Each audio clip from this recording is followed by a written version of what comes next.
Shalom pemirsa CPN Indonesia, bahagia rasanya kita bisa berkumpul lagi untuk mendengarkan Injil kebenaran di dalam buku Bersama Tuhan di waktu fajar ini.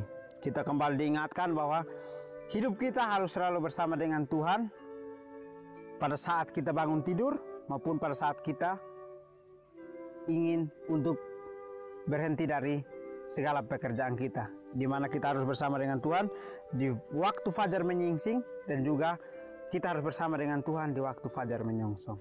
Jadi kita harus ingat selalu bahwa Tuhan selalu bersama dengan kita di waktu fajar itu. Jadi mari kita merenungkan kembali penyertaan Tuhan itu yang selalu ada dengan kita. Kali ini kita akan membahas dari buku Bersama Tuhan di waktu fajar ini dari halaman 51 yang dengan judul besarnya adalah Kristus mengasihi kita sama seperti Bapa mengasihi Dia. Ayat intinya terambil dari Yohanes 17 ayat 23 yang berbunyi demikian.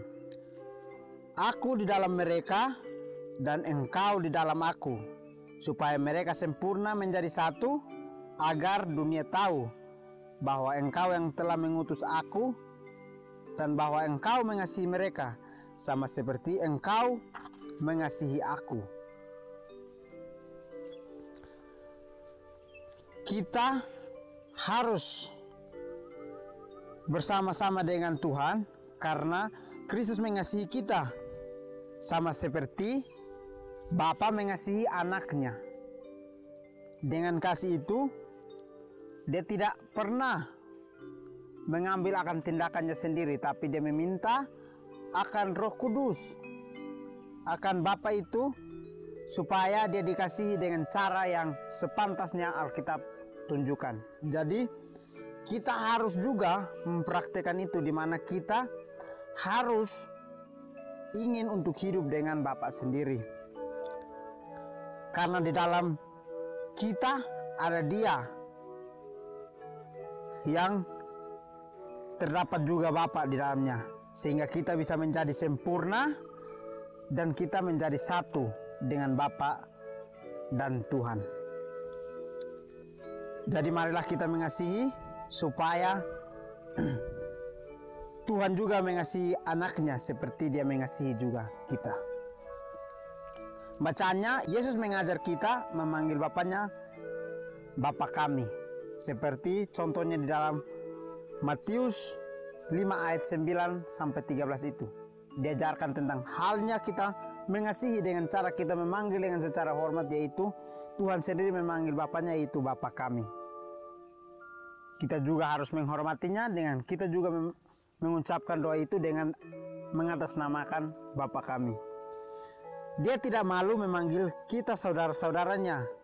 Ibrani 2 ayat 11, di mana Dia sudah ajarkan kepada kita untuk memanggil Bapaknya, Bapa kami, dan Dia juga tidak malu untuk mengakui kita sebagai saudara-saudaranya yang berdosa. Tapi kasihnya itu Dia memanggil kita sebagai saudara-saudaranya, meskipun Dia suci 100% Tuhan dan 100% manusia. Tapi Dia memanggil kita saudara yang 100% adalah manusia berdosa. Tapi Dia tidak pernah berpikir untuk tidak mengasihi kita, tapi selalu Dia mengasihi kita. Hati juru selamat itu begitu sedia dan ingin sekali menyambut kita sebagai anggota-anggota keluarga Tuhan. Sehingga dalam kata-kata pertama yang harus kita gunakan untuk mendekati Tuhan, Dia menetapkan jaminan hubungan ilahi kita, Bapa kami. Jadi juru selamat sendiri, Dia sangat menunggu akan kedatangan kita. Dia ingin sekali untuk menyambut kita sebagai anggota-anggota keluarga Kristus atau keluarga Tuhan, di mana Dia sedang menanti-nantikan akan kita. Sehingga kata-kata pertama yang harus kita gunakan untuk mendekati Tuhan adalah Bapa kami, di mana kita harus selalu berserah dengan mengucapkan kata pertama, yaitu Bapa kami, supaya kita bisa mengikuti apa yang ditetapkan itu, untuk kita bisa mendapat jaminan hubungan ilahi dengan kita. Kalau itu yang kita ucapkan, maka itu adalah hal yang dinanti-nantikan Roh Kudus, di mana kita sudah melakukan langkah awal, yaitu mengatakan Bapa kami. Ini adalah pengumuman dari kebenaran yang ajaib itu, begitu penuh dengan dorongan dan hiburan bahwa Tuhan mengasihi kita sebagaimana Ia mengasihi anaknya. Jadi itu dianggap sebagai suatu pengumuman dari kebenaran yang ajaib itu, begitu penuh dengan dorongan dan hiburan bahwa Tuhan mengasihi kita sebagaimana Ia mengasihi akan anaknya. Jadi kita dikasihi Tuhan karena Tuhan terlebih dikasihi oleh Bapaknya, sehingga itu Dia turunkan kepada kita dengan cara Dia mengasihi kepada kita.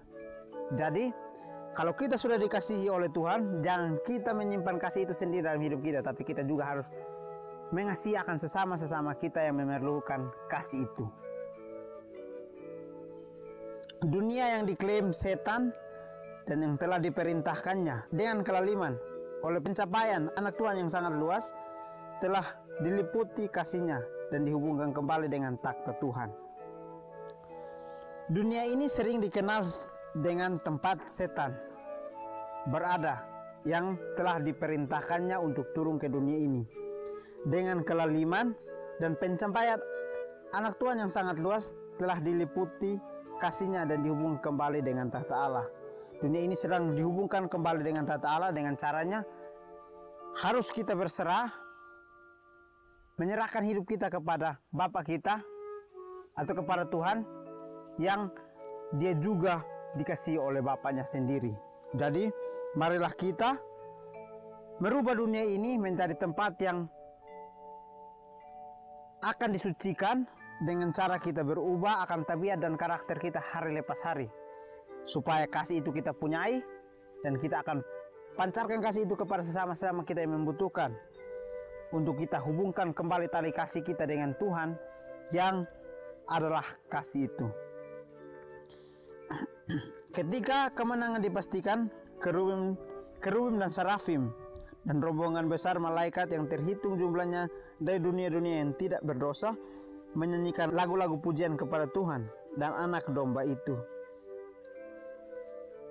Ketika kemenangan itu dipastikan, atau ketika saat kita akan dijemput kembali ke surga, maka semua rombongan-rombongan malaikat yang tak terhitung jumlahnya dari dunia yang tidak berdosa akan menyanyikan lagu-lagu pujian kepada Tuhan dan anak domba itu, di mana semua pujiannya itu akan diserahkan kepada Tuhan, karena di sana mereka sudah berusaha untuk memberikan kasih itu kepada kita manusia orang berdosa, sehingga kita juga bisa mempunyai kasih itu.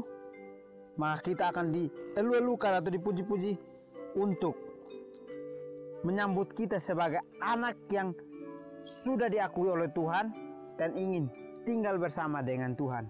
Jadi marilah kita sebagai umat percaya, kita yang mengetahui akan kebenaran, kita yang mengetahui akan Tuhan itu ada, kita harus meminta lebih sepenuh hati lagi untuk kita lebih dekat dengan Tuhan itu. Mereka bergembira karena jalan keselamatan telah dibuka kepada manusia yang berdosa dan bumi akan ditebus dari kutuk dosa. Betapa lebih bahagia seharusnya orang-orang yang merupakan sasaran kasih yang begitu ajaib itu. Malaikat-malaikat sendiri akan berbahagia bersama dengan Tuhan karena mereka sudah memberikan kita jalan kebenaran itu dan kita menerimanya, sehingga kita mendapatkan keselamatan yang telah diberikan kepada manusia yang berdosa. Dan juga tempat yang kita tinggal sekarang, yaitu bumi yang berdosa sekarang, akan ditebus dari kutuk dosa itu. Dan yang lebih berbahagia lagi, seharusnya kita orang-orang berdosa yang merupakan sasaran kasih yang ajaib itu kita terima.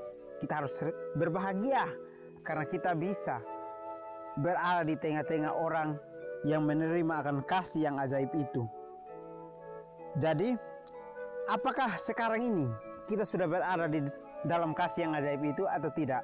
Mari kita renungkan kembali bersama-sama untuk kita bisa menentukan akan pilihan kita sendiri. Apakah kita ingin menerima kasih ajaib itu atau tidak? Itu adalah pilihan kita yang tidak pernah dipaksakan orang lain, tapi kita sendiri yang menentukannya. Jadi marilah kita menentukan itu semua dengan tuntunan Roh Kudus. Kita meminta hanya kepada Roh Kudus supaya kita bisa mendapatkan kasih ajaib itu. Langkah pertama dalam mendekati Tuhan ialah mengetahui dan mempercayai kasih yang Dia miliki untuk kita. Karena dengan mendapatkan kasih-Nya, kita dibawa kepadanya. Jadi langkah pertama kita adalah mengetahui dan percaya akan kasih yang diberikan Tuhan itu. Kalau kita mengetahui akan kasih itu dan kita percaya akan kasih itu yang Dia sudah berikan kepada kita, kita juga akan mendapatkan kasih itu. Dan kita juga diperkenalkan kepada Bapaknya yang terlebih dahulu mengasihi Dia dan akan mengasihi kita juga. Pernyataan kasih Tuhan akan membuat sifat mementingkan diri dengan memanggil Allah Bapa kita. Kita mengakui semua anak-anaknya sebagai saudara-saudara kita. Kita semua adalah sebagian dari jaringan besar umat manusia, semua anggota seluruh keluarga. Dalam permintaan kita harus masukkan sesama manusia seperti diri kita sendiri. Tidak seorang pun dibenarkan berdoa minta berkat untuk dirinya sendiri. Menarik ya, di mana kita diajarkan bahwa kita tidak boleh mementingkan diri kita sendiri.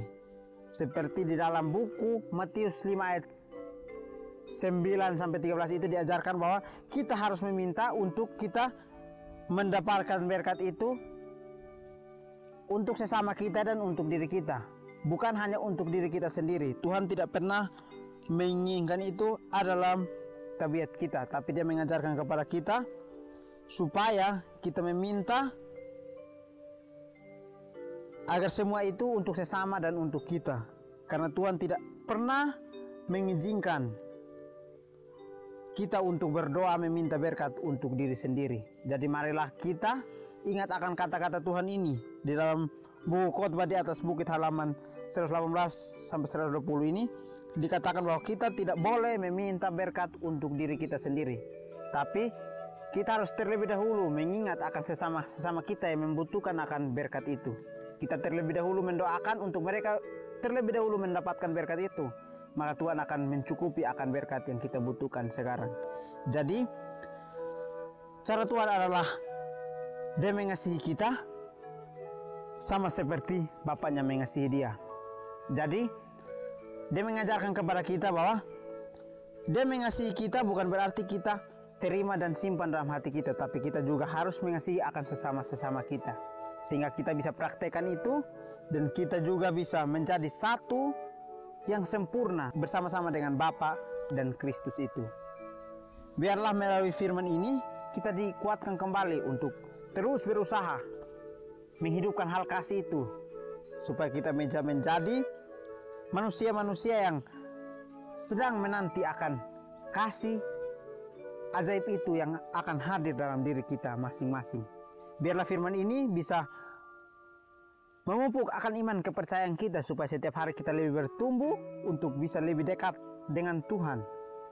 Dan kita meyakini bahwa Tuhan mengajarkan kita langkah pertama adalah dengan cara kita memanggil Bapa kami, dan kita mengakui akan saudara-saudara kita atau umat-umat berdosa yang sudah dipilih Tuhan adalah saudara-saudara kita.